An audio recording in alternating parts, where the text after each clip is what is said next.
Hey everyone, welcome to Friday Fun with 4-H. I am Anthony Reardon, the horticulture agent here. Today we're going to be making terrariums. Terrariums are basically miniature landscapes that maintain themselves. You create its own little ecosystem in one spot. For this, you will need a large jar. I have an old pickle jar here.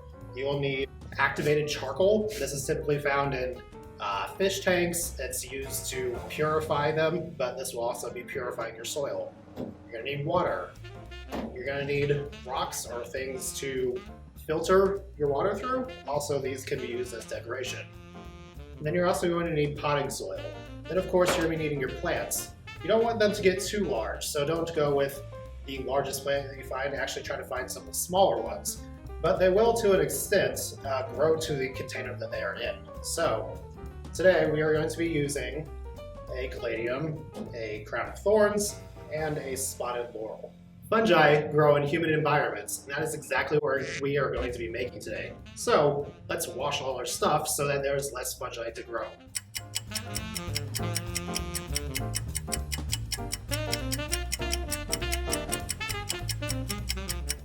Okay, so first things first, this is optional, but typically what people will do is they will put rocks in the bottom of this so that any water that goes through soil can accumulate at the bottom and it won't necessarily be smothering the roots in your plants. I'm going to go ahead and do that. It's not fully necessary.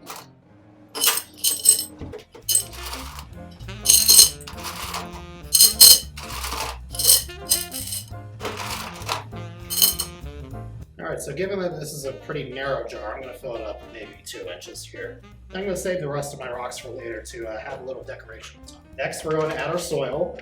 Now, the soil is actually going to have to be mixed with about a cup of our charcoal.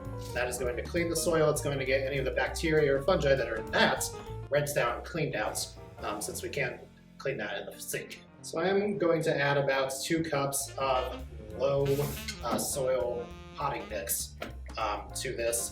You don't want to have too much soil inside of your potting mix in this case because that is going to encourage water accumulation.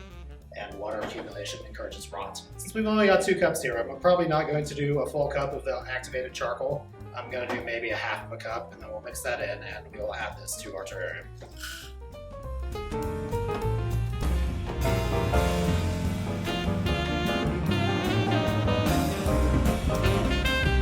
Alright, so potting soil mix, let's go ahead and add it.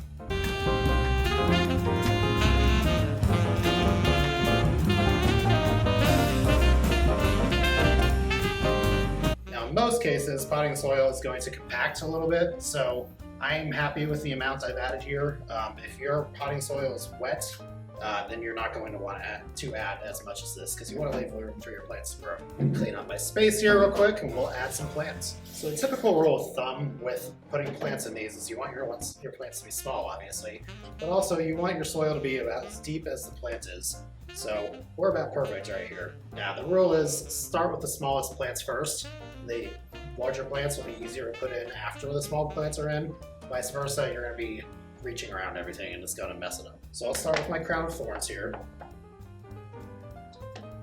Just want to break up that root ball a little bit so that they can grow and they don't grow in a circle. This can obviously be tricky because there's not a lot of room to work with here.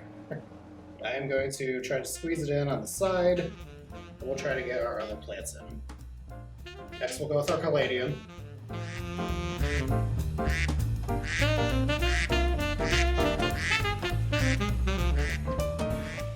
And actually with this plant, the initial plug that it grew in is still there. So what I'm going to do is remove the extra soil.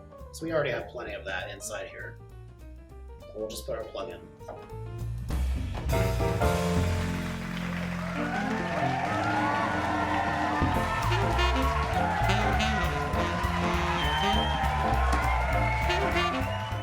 It does get kind of tricky here once you get towards your last plants to fit them all in, especially when you have a more narrow container here.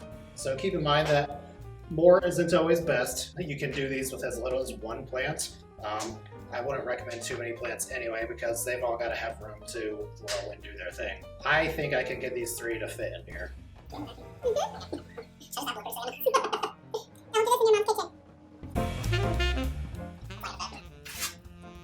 Okay, so I've tried 4 different ways, and this is not fitting in here. But what I'm going to do is try to fit these 2 in here as best as possible. So it actually looks like there's only going to be 2 plants that fit in here. Now, you have to be very specific with the amount of water you're adding here, because it is going to be the only water that this ever uses. That means you don't want to overwater, and you also don't want to underwater. I'm going to add it in maybe tablespoon increments until the soil is moist, and then I may even start using it with a sprayer on the spray bottle until it's finished. Your water is going to start accumulating in the bottom, which is great if you've got your substrate here to absorb it. Otherwise, be even more careful with your water than I did, because that will rot your roots. Final step of this, we want to give it one last good clean before we decide to seal it, because once this is sealed, we're not opening it again. We are creating its own rain ecosystem that will condensate and then accumulate and then drip down the sides and water itself perpetually.